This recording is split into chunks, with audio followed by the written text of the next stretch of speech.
All right, we get ready for 2021 training camp here at the Quest Diagnostics Training Center, joined by Paul Dottino. I am John Schmeelk, breaking down the Giants position by position. And Paul, let's take a look at the offensive line group.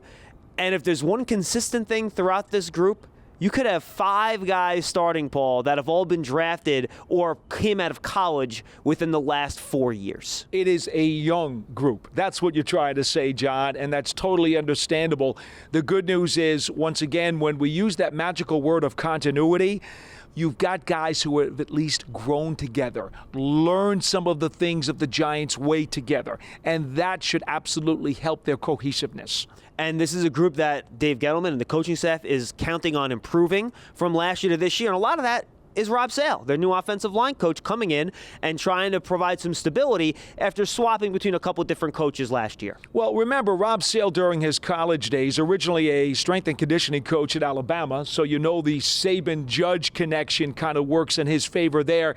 But he has always been known in college as a guy who has a power line, very strong and nasty kind of lineman. So I would assume that's what we're going to get out of the Giants this year. And don't forget, Pat Flaherty, their former offensive line coach, is also back as a consultant. No question. Let's talk about one of the veterans, Paul. That's Nate Solder. He opted out of the 2020 season due to COVID. He's back, and really, you talk to him, he's just thrilled to be back in the building and playing football again. Yeah, my mindset was if I could be somewhere where I'm fulfilling my purpose, where I could be around guys that have the same set of values and goals as myself, that's a real honor, and it's a privilege to be a part of the NFL. So I missed that. I missed the excitement, the fun of being a part of it. So I'm fortunate to be in this position. And, Paul, Nate Solder would not talk about exactly where he's going to be competing, but one obvious spot would be at right tackle, where you have Matt Peart, a third-round pick in the 2020 draft.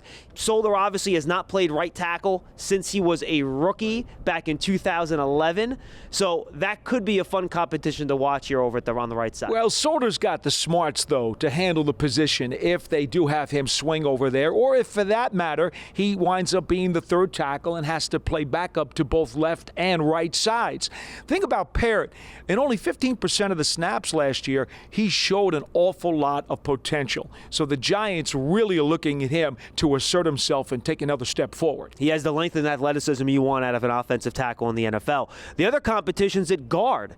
You have Shane Lemieux, who kind of cemented his position on the left side in the second half of last year. Will Hernandez, who missed the second part of the season after having the COVID issue. Right. And then they bring in a veteran like Zach Fulton, too, that can play guard. You have a bunch of other young guys on the roster, too. That should also be a fun competition that plays out over the course of training camp. Well, Fulton, coming over from Houston as a free agent, has the most experience in the NFL at that spot. But let's not forget that Will Hernandez, during the offseason, has undergone some offensive line training on his own while he was away from the facility to learn not only how to improve the left side of his work, but also understanding that he wanted to learn the right side so that he could compete and potentially win that job. So you know that Hernandez is going to be really gunning for a position on this team. And then finally, Paul, the importance of getting good production out of this unit, I don't think can be underestimated, given the improvements they made at the skill positions and the weapons. Daniel Jones getting into his third year. If this unit can put things together, and they don't have to be a top 5 unit, they could just be a top 15 unit, a top 18 unit.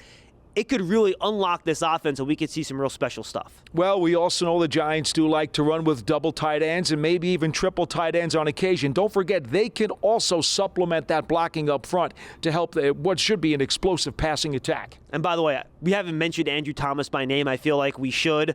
No doubt, we assume he's going to be the plug-and-play guy at left tackle, hopefully to build off a rookie year where he played a lot better in the final 6 games than he played in the first 10.